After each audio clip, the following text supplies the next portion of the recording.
Death Angel. We may have heard of the angel of death, but what about a death angel? Is there a distinction between the two? We see this character appear in Exodus for those knowledgeable about the angel of death. Because the Egyptians declined to set free the enslaved Israelites, God sent several plagues upon them, the worst of which was the last plague. The last plague involves the angel of death. Then the Lord said to Moses, "I will bring yet one more plague on Pharaoh and on Egypt. After that, he will let you go. When he lets you go, he will most certainly drive you out of here completely. Speak so that all of the people of Israel may hear, and tell every man to ask from his neighbor and every woman to ask from her neighbor articles of silver and articles of gold."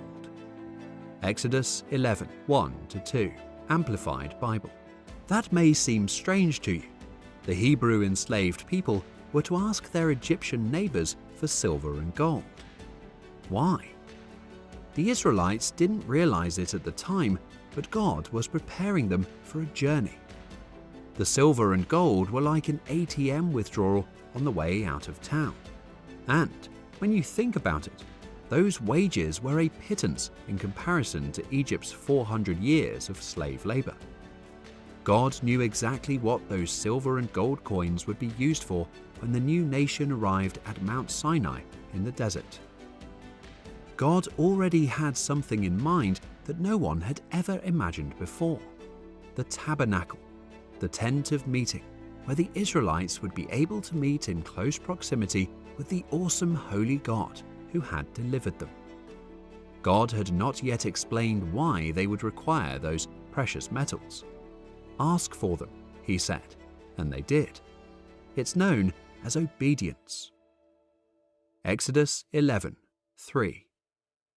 The Lord gave the people favor in the sight of the Egyptians. Moreover, the man Moses was greatly esteemed in the land of Egypt, both in the sight of Pharaoh's servants and in the sight of the people. Now, after God had spoken to Moses and told him what to say, after Moses had been told, "You have favor in the eyes of the people," Moses returned to the royal chambers for one last interview with the king. Exodus 11, 4-6, Amplified Bible.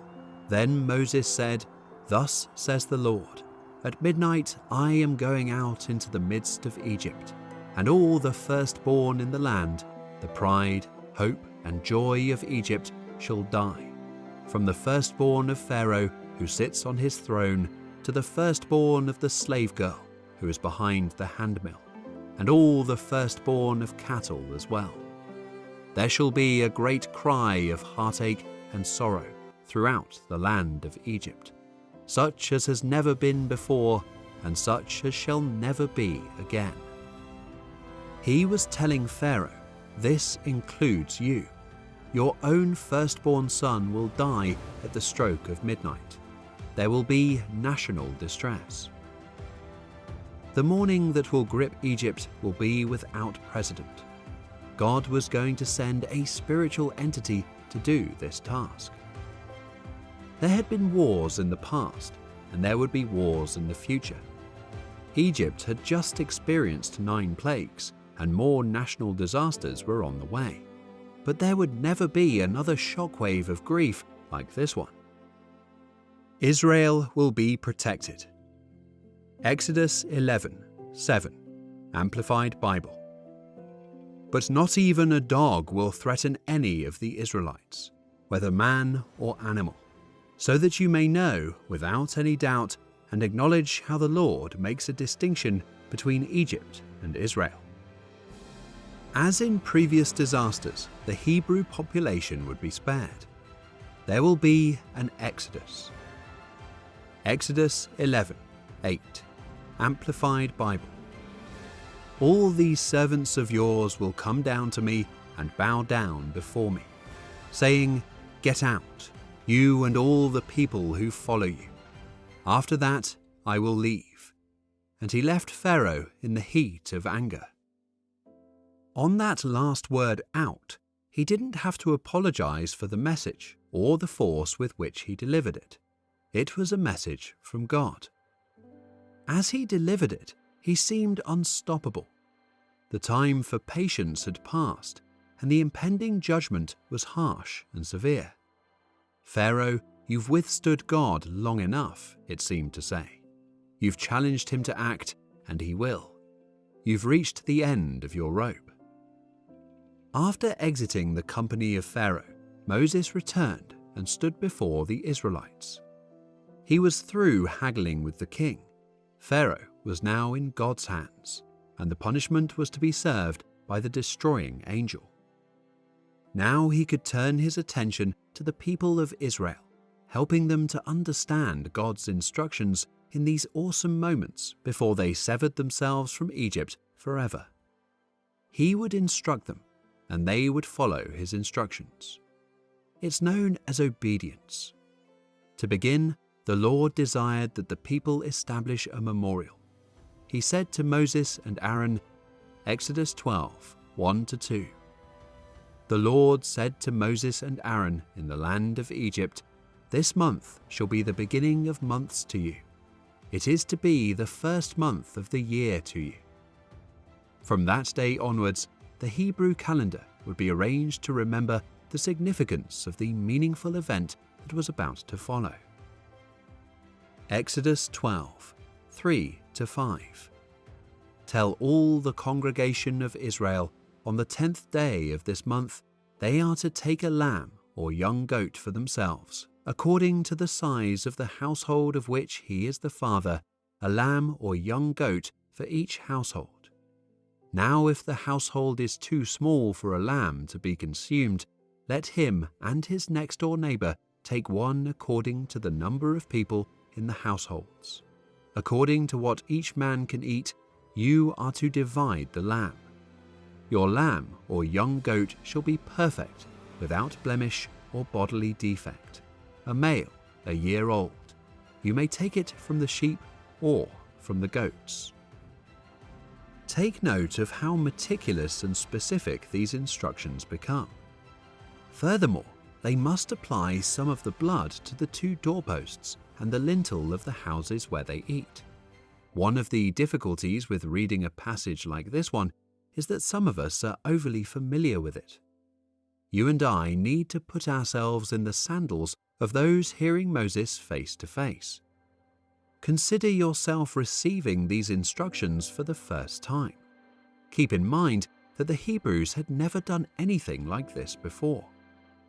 This was all new stuff, and it must have stunned these soon-to-be freed slaves. Picture a godly Hebrew family as they hear Moses repeat God's instructions.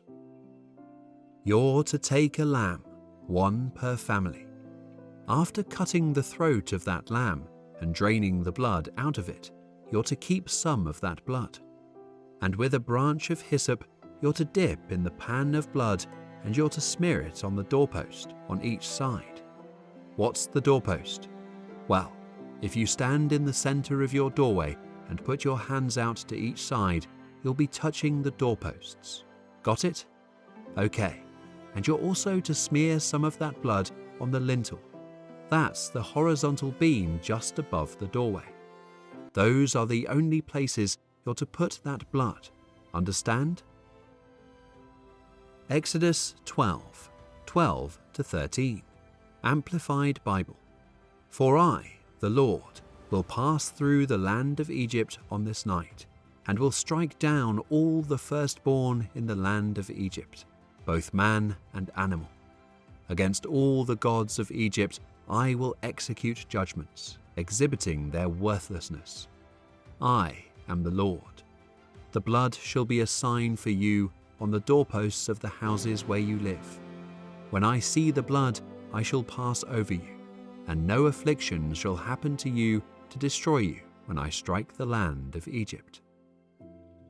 I'm going to visit Egypt, God said. Tonight, I will invade every home where there is no blood on the door, but there will be blood on my people's doorways, and they will be spared. That night, history was made, because the people believed God's man and followed God's plan. As a result, the Lord told them, "Now this day will be a memorial to you, and you shall keep it as a feast to the Lord. Throughout your generations, you are to celebrate it as an ordinance forever." Exodus 12:14. The Lord went on to provide them with even more information. After that, he told them something important to remember. You must perform this rite when you enter the land that the Lord has promised to give you. Exodus 12:25-26. When you enter the land which the Lord will give you, as he has promised, you shall keep and observe this service. When your children say to you, "What does this service mean to you?" Moses' instructions were to be passed down from generation to generation. Exodus 12:27-28. You shall say, "It is the sacrifice of the Lord's Passover. For he passed over the houses of the Israelites in Egypt when he struck the Egyptians, but spared our houses." And the people bowed their heads low and worshipped God. Then the Israelites went and did as they had been told. Just as the Lord had commanded Moses and Aaron, so they did. Pharaoh refused to comply. As a result, he exposed himself and his nation to the Lord's wrath. The Hebrews, on the other hand, heard the Lord's word through Moses and obeyed to the letter. As a result, they were greatly delivered. They created history, while Pharaoh was consumed by it. That dark night of the first Passover, those Israelites might not have felt like smearing lamb's blood on the lintel and doorposts of their home. They surely didn't understand the Lord's reasoning. They had no idea it would foreshadow a future Messiah who would pay the debt of sin with his own blood and die for the world's sins. They simply did it. They obeyed because they believed the Lord's word. They simply followed the instructions without questioning the whys and wherefores. They were glad they did it a few hours later. The night nobody slept. Exodus 12:29. Now it happened at midnight that the Lord struck every firstborn in the land of Egypt, from the firstborn of Pharaoh who sat on his throne to the firstborn of the prisoner who was in the dungeon, and all the firstborn of the cattle. Exodus 12:30. Pharaoh got up in the night, he and all his servants and all the Egyptians, and there was a great cry of heartache and sorrow in Egypt, for there was no house where there was not someone dead. He keeps his word. The destroying angel overlooked no one who wasn't prepared, not even the king. The Israelites were on their feet, eating roasted lamb and bitter herbs, listening to the horrible wailing across the land. Everyone among the Hebrews was alive. The slimy fingers of death plagued like an awful affliction, but it didn't touch one of God's people. The word of God tells there wasn't a residence in Egypt where someone had not died. Think of it. What a shattering night that was. My mind cannot fully conceive it. Exodus 12:31-32. Then he called for Moses and Aaron at night and said, "Get up, get out from among my people, both you and the Israelites, and go serve the Lord as you said. Take both your flocks and your herds as you have said, and go, and ask your God to bless me also." What a night! A large crowd marched through the streets toward the border, while the muffled wails and cries of the bereaved Egyptians echoed through the darkness.